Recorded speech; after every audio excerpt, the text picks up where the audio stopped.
জুলাই ঐক্য আজকের আবার যেভাবে জাগ্রত হয়েছে, এই বাংলাদেশের মানুষ প্রয়োজনে আরো একটি 5ই আগস্ট ঘটাবে, তবুও তাদের এই স্বাধীনতা বিকিয়ে যেতে দেবে না, দেবে না, দেবে না। আমরা এখানে যে জন্য দাঁড়িয়েছি, দীর্ঘ 54 বছর স্বাধীনতা অর্জন করলেও ওই ভারতীয় আধিপত্যবাদ বাংলাদেশকে বনসাই করে রেখেছিল।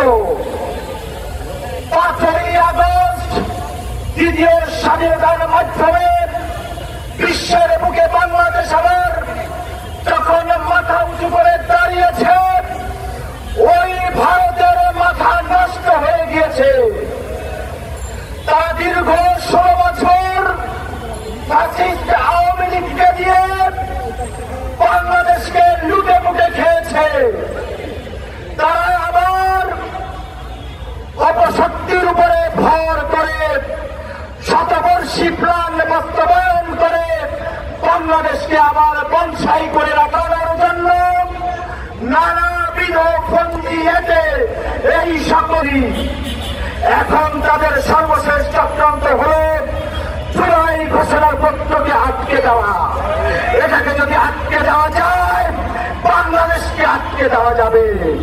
আমরা স্পষ্ট হুঁশিয়ারি উচ্চারণ করতে চাই, জুলাই ঐক্য আজকের আবার যেভাবে জাগ্রত হয়েছে, এই বাংলাদেশের মানুষ প্রয়োজনে আরো একটি 5ই আগস্ট ঘটাবে, তবুও তাদের এই স্বাধীনতা বিকিয়ে যেতে দেবে না, দেবে না, দেবে না। আপনারা শিশাগলা প্রাচীরের মতো ঐক্য গড়ে তুলে ভারতীয় আধিপত্যবাদ জুলাই ঐক্যের বিরুদ্ধে যে অবস্থা নিয়েছে, যারা জুলাইয়ের গ্রেপ্তার, জুলাইকে ফাটল করিয়ে তারা এদেশে তাদের কায়েমি স্বার্থবাদী আদর্শকে কায়েম করতে চায়, সেই সকল নরপিচারকে আপনারা রুখে নেবেন। আমরা আপনাদের সাথে আছি। আমরা বাংলার ন্যায়বাদীদেরকে সাথে নিয়ে এদেশের স্বাধীনতা সার্বভৌমত্ব রক্ষা করবো। ভারতীয় আধিপত্যবাদ গত 17 বছর কিভাবে আমাদের সমাজের রন্ধে রন্ধে অগ্নিপাতের মতো তুলে ধরিয়েছিল। আমরা বাঙালি জাতি, বীরের জাতি, আমরা কখনো হার মানতে জানি না। আমরা ভারতীয় আধিপত্যবাদ কখনো মেনে নেব না।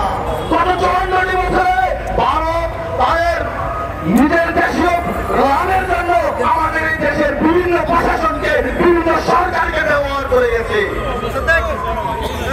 গত 17 বছর বাংলাদেশের বিভিন্ন ট্রানজিট, ভারতীয় বিভিন্ন সুবিধার মাধ্যমে এই সেখানে সরকারকে মানুষ ছাত্র জনতা যখন 5ই আগস্ট এই শেখ হাসিনাকে দেশকে থেকে তাড়াতে পেরেছি, তাদের এখন একটি জুতুর ভয় এসে গেছে।